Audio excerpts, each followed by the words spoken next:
A return to fiscal sanity in Canada, that is the topic of tonight's byline. The Harper government spends too much. I don't know how many times I've said that on this show. Too many is the easy answer, and unfortunately I think we'll need to say it again and again and again until we convince the people at the Finance Department and the Prime Minister's office that they need to rein it in. All this week, I plan to talk about ways that we can cut spending at the federal government level. Not in a theoretical way, but each night I want to give concrete examples of where we can cut spending. Given the news of the past few weeks, I know one department many of you would like to see cut. That's not what I'm talking about. Before we get down to brass tacks, though, let's look at where our federal spending actually goes. According to the public accounts published by Treasury Board, the federal government spent $271 billion last year. They took in $245 billion, which means we had a $26 billion deficit. We spent $26 billion more than we had. As I've pointed out several times, despite the end of the stimulus plan designed to fight the recession back in 2009, we're still spending billions more than we have and tens of billions of dollars more than we spent before the recession. Where does the money go? Well, the people that don't want any cuts will tell you it all goes to social programs. We can't cut spending, except for the military. Balderdash. The federal government's main job, based on the money they collect and where they send it, is to raise taxes for the provinces. Here's a look at where your tax money actually goes. Transfers to persons. That means pensions, childcare allowances, and such. Well, that equals $68.4 billion. Transfers to other levels of government, mostly the provinces, $91.3 billion. Program expenses, these are the things the feds are actually responsible for or mostly responsible for, $80.6 billion. Public debt charges, this is the amount we spend just in the interest payments on the debt, $31 billion. Now I want to put a crazy idea out there. Let's say the federal government stopped collecting money for the provinces and said to the premiers, hey, go get your own money, raise your own money. After all, the provinces they have that power. Well, if that happened, we could cut all taxes across the board, personal income taxes, corporate taxes, even user fees. We could cut them by 37%.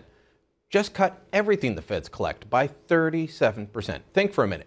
Could you use some extra money to pay off bills, save a little, buy that something special you've had your eye on? Now, if the feds stopped collecting taxes for the provinces and got rid of the debt, guess what? Taxes could be cut by 50%. Would you like your taxes cut in half? I know that I would. But of course, the feds won't be rid of our massive debt anytime soon. And the Constitution requires us to have a national equalization program. So I took equalization's $14.8 billion out of the $91.3 billion the feds collect for other levels of government and found that we could cut federal spending and taxes by 31%, simply by no longer being the tax collector for the provinces. Other than that, where could the feds cut, though? That's a question I want your help in answering this week. Each day I'll provide some examples, but I want to hear from you, and I want you to tell the feds as well. Right now they're looking for input, and you can tell them online what you think. Now, I'm going to make a suggestion on a department that I think should be eliminated completely. Status of women. This was a program started in 1971, the year that I was born, to push equality for men and women. I think it's reached its goal and is largely hanging on because that's what government departments do. Last year, the department was allocated $30.8 million. I'll give them credit. They didn't spend it all. They just spent $29.4 million, according to a report by the minister in charge, Ronna Ambrose. Now, do we need to spend that much money? According to an Abacus data poll, 68% of Canadians say no. The poll taken last December asked Canadians what statement most closely resembled their point of view, and 68% said the department could either be cut completely or do with less money. Just 10% say they needed more money, and 22% said this current spending level should remain. This is a department from another era, a time when men and women were treated radically differently. But things have changed. I think they've improved, and I don't think we need a gender-based analysis of every piece of legislation any longer. Let's just pass legislation for everyone. There are other departments that can be eliminated completely. We'll talk about those later in the week. I want to hear from you, though. Email me, byline@sunmedia.ca. Take part in the government's online consultation. and help bring fiscal sanity back to the federal government. And that's the byline. There you have it, CBC exposed in actual Chapters and Indigo stores across the country. I snapped this on the weekend, sent it out on Twitter and Facebook. Hey, there's an idea of where the government could save $1.1 billion. But if you don't have your copy of CBC exposed yet, you can get it at your local Chapters, Indigo, Kohl stores. If your local one doesn't have it, the company has it somewhere in their system. Just ask them to order it in. Well, I know that CBC and eliminating that is one of the goals of the National Citizens Coalition. Stephen Taylor from the NCC joins us now to talk more about fiscal sanity. Stephen, you guys have long pushed your agenda for Canada. Mm-hmm. You've accomplished some things like getting rid of welfare for the political parties. They don't get they're phasing out the per vote subsidy, but you still think CBC should be toast, right? Well, yeah. I mean, we spend $1.1 billion a year on the CBC. I mean, if you told me that this year the CBC made $1, like one single loonie, if they made a loonie, that would mean that the CBC actually didn't lose $1 billion last year.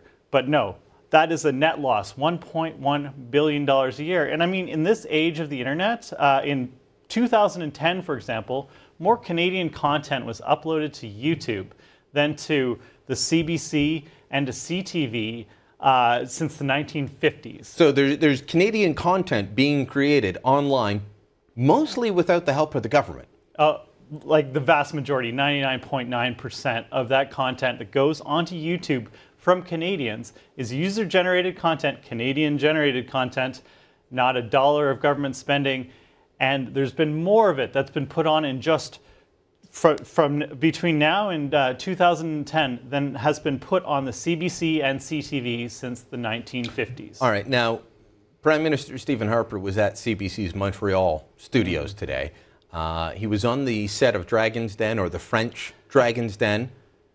And he shocked me because he announced something that I either didn't know about or I'd forgotten.